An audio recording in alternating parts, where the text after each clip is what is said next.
பிரியமானவர்களே, இந்த வீடியோ மூலம் சந்திப்பதிலே நான் மகிழ்ச்சி அடைகிறேன். இந்த உலகத்திலே எத்தனையோ தீமையான செய்திகள், தவறான பொல்லாத காரியங்கள் நடந்தாலும் அதன் மத்தியிலே ஆண்டவர் அவரை நம்புகிற பிள்ளைகளுக்கு அற்புதங்களை செய்து கொண்டு தான் இருக்கிறார். உலக அளவிலே கர்த்தர் மகிமையான காரியங்களை செய்து வருகிறார்.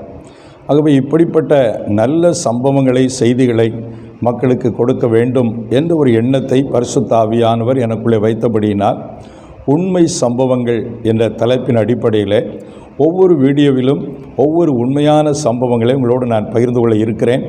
அது உங்கள் விசுவாசத்தை பலப்படுத்தும், ஆண்டவரை இன்னும் கட்டிச் சேருவதற்கு உதவியாக இருக்கும். சரி, இந்த வீடியோவில் நான் யாரை பற்றி சொல்லப் போகிறேன் என்றால், ஜெமிமா ரோட்ரிக்ஸ்.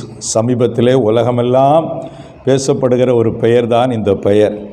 அப்படி இந்த பெயருக்கு என்ன ஒரு மகிமை, எப்படி வந்தது, இது யார், இவருடைய வரலாற்று பின்னணி என்ன, இவர்களுடைய வாழ்க்கை வரலாற்றிலிருந்து நாம் கற்றுக்கொள்ள வேண்டிய பாடம் என்ன என்பதை குறித்து சில முக்கியமான சம்பவங்களை உங்களோடு நான் பகிர்ந்து கொள்ளப் போகிறேன். பொறுமையாக கடைசி வரைக்கும் பாருங்கள், உங்கள் கருத்துக்களை தெரியப்படுத்துங்கள். இன்னும் புதிய புதிய வீடியோக்களை வெளியிடுவதற்கு அது எங்களை உற்சாகப்படுத்துவதாக இருக்கும். சரி, யார் இந்த ஜெமிமா ரோட்ரிக்ஸ்? இவர்கள் ஒரு கிறிஸ்தவர்கள், ஆண்டவருடைய பிள்ளை. 25 வயது தான் ஆகிறது. 2000 ஆண்டில் மும்பையில் உள்ள பாண்டு பட்டணத்தில் அவர்கள் பிறந்திருக்கிறார்கள். தாயும் தகப்பனும் கிறிஸ்தவர்கள். அவருடைய அப்பா பெயர் ஈவான் ரோட்ரிக்ஸ் என்பதுதான் அவருடைய அப்பா பெயர். இந்த மகளுடைய பெயர் ஜெமிமா. தகப்பனாருடைய பெயரும் சேர்த்து ஜெமிமா ரோட்ரிக்ஸ் என்று அவர்கள் பெயரை வைத்திருக்கிறார்கள். இவருடைய தாயாருடைய பெயர் லவிதா ரோட்ரிக்ஸ் என்பதாகும். இவருடைய இந்த ஜெமிமா என்பவருடைய சகோதரர்கள் 2 பேர். ஒருவருடைய பெயர் ஏனோத், இன்னொருடைய பெயர் எலி என்பதாகும்.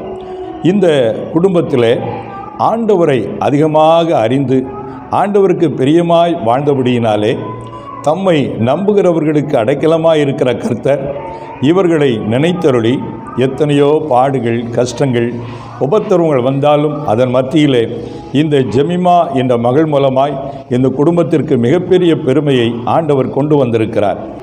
மும்பையில் உள்ள செயின்ட் ஜோசப் கான்வென்ட்டில் பள்ளிக்கூட படிப்பை முடித்திருக்கிறார்கள். அதனைத் தொடர்ந்து ரிஸ்வி கலைக்கல்லூரியிலே தன்னுடைய பிகாம் பட்டப்படிப்பை முடித்துவிட்டு, படிப்பு ஒரு பக்கம் இருந்தாலும் இந்த மகளுடைய வாழ்க்கையிலே ஆண்டவரை தேடி பக்திக்குரிய விதத்திலே தன்னுடைய வாழ்க்கையை வளர்த்து கொண்டே வந்திருக்கிறார்கள். அதற்கு காரணம் அவருடைய பெற்றோர்கள்.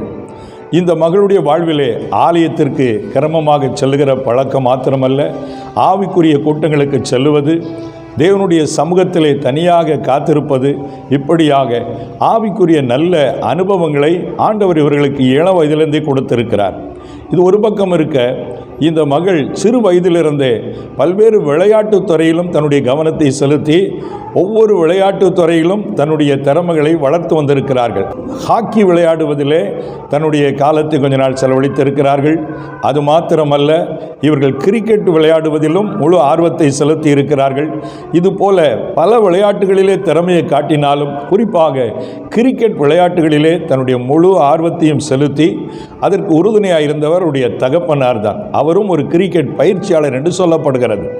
அப்படிப்பட்ட குடும்பத்திலே பிறந்த இந்த மகளுக்குள்ளே ஆண்டவர் நல்ல ஒரு வைராக்கியத்தையும் வாஞ்சையும் கொடுத்து எப்படியாவது சாதிக்க வேண்டும் என்ற எண்ணத்தோடு இருந்தபடியினாலே ஆண்டவர் அந்த மகளுக்கு உதவி செய்தார். எனக்கன்பானவர்களே, இந்த மகளுடைய பெயர் திடீரென புகழ் பெறுவதற்கு காரணம் என்ன என்று பார்த்தால், சமீபத்திலே நடைபெற்ற பெண்களுக்கான உலக கிரிக்கெட் போட்டியிலே அரையிறுதி போட்டியில் ஆஸ்திரேலியாவுக்கு எதிராக போட்டி நடந்த பொழுது மிக பெரும் இக்கட்டான தருணத்திலே இந்த மகள் 127 ரன்களை அடித்து அந்த டீம், அதாவது இந்திய டீம் ஃபைனலுக்கு போவதற்கு இந்த மகள் மிகவும் உறுதுணையாக இருந்திருக்கிறார்கள். பல டீமாக சேர்ந்து விளையாட்டிலே காரியங்களை சாதித்தாலும் கூட அந்த குறிப்பிட்ட விளையாட்டிலே இந்த மகள் அடித்த அந்த சதம் இந்தியாவின் வெற்றிக்கு வழிவகுத்ததாக இருந்திருக்கிறது. ஆகவே இப்படிப்பட்ட அந்த வெற்றியை பெற்ற உடனே வழக்கமாக கிரிக்கெட் வீரர்கள் பேட்டி கொடுப்பது போல அந்த மகளிடத்தில் பேட்டி எடுக்கிற பொழுது அவர்கள் முதலாவது சொன்ன வார்த்தை thank you Jesus. First of all I thank you Jesus என்று ஆங்கிலத்தில் சொன்னார்கள். முதல்ல நான் ஏசப்பாவுக்கு நன்றி சொல்கிறேன் அப்படின்னு சொல்லி அதனோடு கூட வேதத்திலிருந்து 2 வசனங்களையும், இந்த வசனங்களை குறிப்பிடாமல் வார்த்தையை சொன்னார்கள். நீங்கள் அமைதியாக இருங்கள், ஆண்டவர் உங்களுக்கு யுத்தம் செய்வார். அது மாத்திரமல்ல, பவுல் சொல்லுவது போல பிலிப்பியர் 4:13 என்னை பலப்படுத்துகிற கிறிஸ்துவினாலே எல்லாவற்றையும் செய்ய எனக்கு பலன் உண்டு என்ற வசனத்தின் அடிப்படையில் நான் ரொம்ப டயர்டாயிட்டேன் விளையாடும் போது, ஆனால் ஆண்டவர் என்னை பலப்படுத்தினார் என்று சொல்லி இந்த வசனங்களை அந்த பப்ளிக்கில் எல்லார் மத்தியிலும் உலகமெல்லாம் பார்க்கிற வேளையில் மீடியாவில் சொல்லி ஆண்டவரை மகிமைப்படுத்தினார். அங்கே தான் இந்த மகள் மிக ஒரு சிறப்பான மகளாக இருப்பதாக நான் பார்க்கிறேன். Firstly, I want to thank Jesus because I couldn't do this on my own. I know He carried me through today. I want to thank my mom, my dad, my coach, and every single person who just believed in me throughout this time. எனக்கன்பானவர்களே, எத்தனையோ விளையாட்டு வீரர்கள் கிறிஸ்தவர்கள் இருக்கிறார்கள், சாதிக்கிறார்கள். பல்வேறு விளையாட்டு வீரர்கள் இருக்கிறார்கள். அதிலே நாம் மதத்தை புகுத்த வேண்டிய அவசியம் இல்லைதான். விளையாட்டு என்பது எல்லாருக்கும் பொதுவானதான். ஆனால் இந்த மகள் இந்த விளையாட்டில் இவ்வளவு முன்னேறுவதற்கு காரணம் அந்த மகளுக்குள் இருந்த பக்தி, ஆண்டவர் இயேசு மேல் இருந்த நம்பிக்கை. அவங்க எவ்வளவோ கஷ்டப்பட்டு மேலே வந்ததுனால தான் ஆண்டவர் இயேசு இல்லாமல் என்னால் இந்த வெற்றியை அடைந்திருக்க முடியாது என்பதை உணர்ந்து பகிரங்கமாக அறிக்கையிடுகிறார்கள். அப்படி அறிக்கையிட்டதின் மூலமாகத்தான் இன்றைக்கி அந்த மகளை பற்றி கூட நானும் பேசுகிறேன். எத்தனையோ நூற்றுக்கணக்கான மீடியாக்களில் வீடியோக்கள் வந்து கொண்டிருக்கிறது. இந்த சூழ்நிலையில் இதை பயன்படுத்தி அந்த மகள் கிறிஸ்தவர்களாக இருந்து இயேசுவை மகிமைப்படுத்தினாலே பலருக்கு ஆதங்கம், என்ன இயேசு பேரை சொல்லணுமே என்று சொல்லி பல்வேறு விதமான செய்திகளும் வந்து கொண்டு தான் இருக்கிறது. ஆனால் நான் பார்க்கிறேன் பல மீடியா நண்பர்கள் நடுநிலையாக இருந்து அந்த மகளுக்கு நல்ல சப்போர்ட் பண்ணுறாங்க. உங்கள் எல்லாருக்கும் நான் ரொம்ப நன்றி சொல்லிக் கொள்கிறேன். சரி, இந்த மகளுக்கு இந்த உயர்வு எளிதாக வந்து விட்டதா? அதுதான் இல்லை. வாழ்க்கையிலே சோதனைகள், எதிர்ப்புகள், தடைகள் எல்லாம் வரத்தான் செய்யும். எனக்கு அன்பான இதை பார்த்து கொண்டிருக்கிற சகோதர சகோதரிகளே, சின்ன சின்ன பிரச்சனைகளெல்லாம் கண்டு நீங்கள் சோர்ந்து போய்விட்டால் பெரிய சாதனையை அடைய முடியாது. ஆண்டவரை நம்புகிற அதே வேளையில் போராடுகிற குணம் நமக்கு இருக்க வேண்டும். என்ன வேணாலும் வெற்றி அடையணும், விடக்கூடாது, வாழ்க்கையில் முன்னேறி ஆகணும், சாதிக்கணும், அந்த எண்ணம் உங்களுக்குள்ளே இருக்கும் என்று சொன்னால் ஆண்டவர் நிச்சயம் உங்களுக்கு வெற்றியை தருவார். விசுவாசிக்கிறவனுக்கு எல்லாம் கூடும் என்று ஆண்டவர் இயேசு சொன்னது போல இந்த மகள் அவ்வளவாய் உறுதியான விசுவாசத்தோடு வைராக்கியத்தோடு போராடி இருக்கிறார். அதாவது கடந்த ஆண்டுகளிலே இந்த மகளுடைய தகப்பனார் மேலே ஒரு குற்றச்சாட்டு வைக்கப்பட்டு இவர்கள் மதத்தை பரப்புகிறார்கள் என்று சொல்லி, அதாவது மும்பையிலே பிரபல்யமான ஒரு கிளப் இருக்கிறது. அந்த கிளப்பில் இந்த மகளுக்கு அருமையாக மெம்பர்ஷிப் கொடுக்கப்படும்படி கிருபை கிடைத்தது. ஆனால் அந்த கிளப்பில் மீட்டிங் நடத்துகிற ஹாலில் கிறிஸ்தவ கூட்டங்களை நடத்தினார், மத கூட்டங்களை நடத்தினார் என்று அவருடைய தகப்பனார் மீது ஆக்ஷன் எடுக்கிற வேளையில் இந்த மகளுக்கு விளையாட்டுத்துறையில் இந்த மகள் காண்பிக்கிற ஆர்வத்தையும் வாஞ்சியும் பார்த்து கொடுக்கப்பட்ட இந்த மெம்பர்ஷிப்பை கேன்சல் பண்ணிட்டாங்க, ரத்து பண்ணிட்டாங்க. அது மிகப்பெரிய ஒரு செய்தியாய் தேசமெல்லாம் பரப்பப்பட்டது. ஆனால் இந்த குடும்பத்தினர் சோர்ந்து போகவில்லை, இந்த மகள் சோர்ந்து போகவில்லை. அந்த நேரத்திலும் குடும்பமாக ஜெபித்து விசுவாசத்தோடு போராடி இது மாத்திரமல்ல, இன்னும் கிரிக்கெட்டில் அணியில் சரியான இடம் கிடைக்காதபடி அதனால் ரொம்ப மன உளைச்சலுக்கு ஆளாகி கண்ணீரும் அழுகையுமாக இந்த மகள் நாட்களை கழித்து இருக்கிறாள். ஆனால் அந்த நேரத்தில் அவரோடு இணைந்து விளையாடுகிற டீம் நண்பர்கள் மாத்திரமல்ல, அணி நிர்வாகத்தில் உள்ள ஒவ்வொருவரும், இன்னொருடைய குடும்பத்தினர், பெற்றோர் எல்லாரும் அந்த மகளுக்கு சப்போர்ட்டாக இருந்திருக்கிறார்கள்.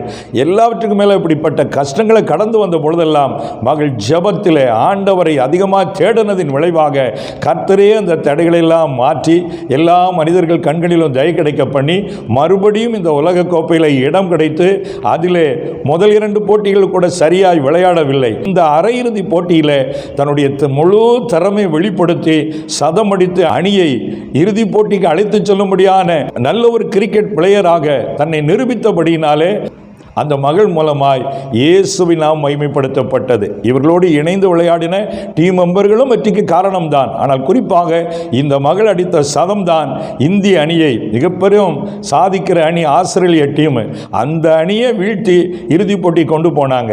ஆண்டவருடைய பெரிய கிருபையினால் நேற்று நடைபெற்ற இறுதிப் போட்டியிலையும் சுமார் 46 ஆண்டுகள் இந்திய அணிக்கு ஏக்கம், இந்திய மக்களுக்கு ஏக்கம், இந்திய பெண்கள் டீம் உலகக்கோப்பை வெல்ல வேண்டும் என்று சொல்லி அந்த ஆவலையும் ஆண்டவர் நிறைவேற்றி கொடுத்தார்.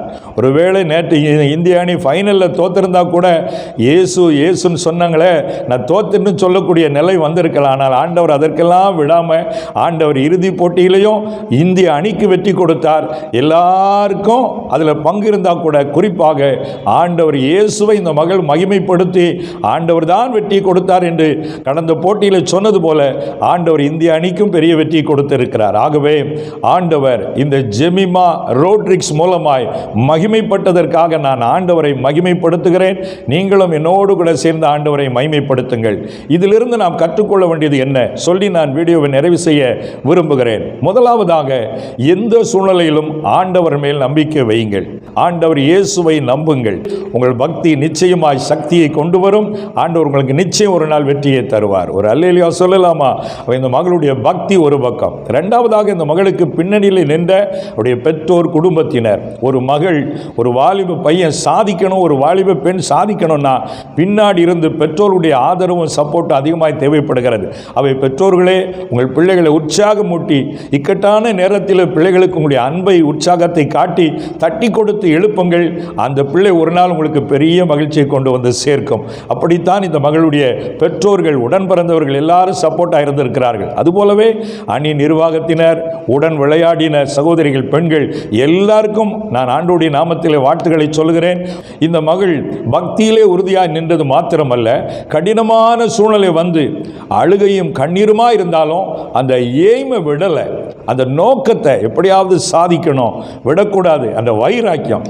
அன்பான வாலிபர்களே, பெரியவர்களே, நீங்கள் யாராக இருந்தாலும் சரி, வாழ்க்கையில் சாதிக்கணும்னு நினைக்கணும். உள்ளத்தில் அந்த துடிப்பு இருக்கணும். தடைகள் வரும், எதிர்ப்புகள் வரும், சப்போர்ட் பண்ண ஆள் இருக்காது, தவறான காரியங்களை சொல்லுவாங்க, டிஸ்கரேஜ் பண்ணுவாங்க, எப்படியா வர விடக்கூடாதுன்னு கங்கணம் கட்டி வேலை செய்கிறவங்க ஒரு கூட்டம் இருக்கத்தான் செய்யுது. எல்லாருக்குமே, ஒவ்வொரு மனிதருக்கும் ஒவ்வொரு விதத்தில் ஒரு குறிப்பு இருக்கத்தான் செய்கிறது. ஆனால் அப்படிப்பட்ட நிலையிலும் இந்த ஜெமிமாவை போல உறுதியாக நெல்லுங்கள். ஆண்டவரை சார்ந்து கொண்டு அந்த நோக்கத்தில் தீவிரமாக நெல்லுங்க. அப்படிப்பட்ட சூழ்நிலையில் ஆண்டவர் உங்களுக்கு உறுதுணையாக இருப்பார். அந்த சோதனைகளை தாண்டி வந்து இதுபோல இந்த மகள் வெற்றி பெற்றது போல உங்களையும் வாழ்விலே வெற்றியடைய செய்வார். அது மாத்திரமல்ல, மூன்றாவதாக இந்த மகளிடத்தில் கற்றுக்கொள்ள வேண்டிய காரியம், அவ்வளவு வேறு மத்தியிலையும் பகிரங்கமா தேங்க்யூ ஜீசஸ் சொன்னாங்களே, ஏசப்பா எவ்வளவு சந்தோஷப்பட்டிருப்பார் பாருங்களேன்.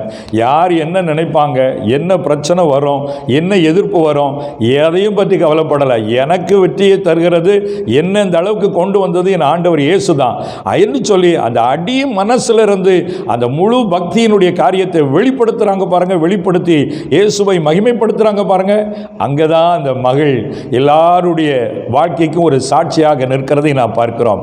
எனக்கு அன்பானவர்களே, நீங்களும் கூட வாயினாலே ஆண்டவரை மகிமைப்படுத்த வெட்கப்படாதீங்க. சிலர் இயேசு என்ற பெயரை சொல்லவே வெட்கப்படுகிற காலத்திலே நாம் இருக்கிறோம்.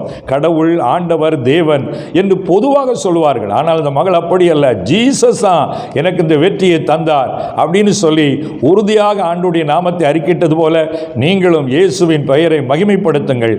குறை சொல்றவர் சொல்லட்டும், தவறாய் நினைக்கிறோம், நினைத்து போட்டோம். ஆனால் ஆண்டவர் நம்மளை பற்றி சந்தோஷப்பட வேண்டும். அவை அப்படிப்பட்ட ஒரு நல்ல பாடங்களை இந்த மகள் வாழ்ந்து நாம் கற்றுக்கொள்கிறபடியினால் என் உள்ளத்தில் ஒரு தூண்டுதல் இருந்து கொண்டே இருந்தது. இதுபோல இந்த மகளுடைய சாட்சி அநேகருக்கு நாமும் சொல்லணும். அதன் மூலமாக ஆண்டவருடைய நாமம் மகிமைன்னு சொல்லி தான் வீடியோ வெளியிட்டேன். அவை மறுபடியும் ஒரு விசை நான் ஜெமிமா இந்த மகளுக்கு அன்பின் நன்றியை, சல்யூட்டை நான் தெரியப்படுத்திக் கொள்கிறேன். உன் மூலமாய் ஆண்டவர் இன்னும் பெரிய பெரிய வெற்றிகளை கொடுக்கட்டும். உடைய குடும்பத்தாருக்கும் ஆண்டவருடைய நாமத்தில் வாழ்த்துக்களை சொல்லுகிறேன். இதை பார்க்கிற வாலிபர்கள், வாலிப சகோதரிகள் இன்னும் உற்சாகமடைந்து சாதிக்கிறவர்களாக எழும்ப வேண்டும் என்று என்னுடைய ஆவலை தெரியப்படுத்தி இந்த வீடியோ நிறைவு செய்கிறேன். ஆண்டவருடைய நாமம் மகிமை அடையட்டும். Thank you Jesus. God bless you.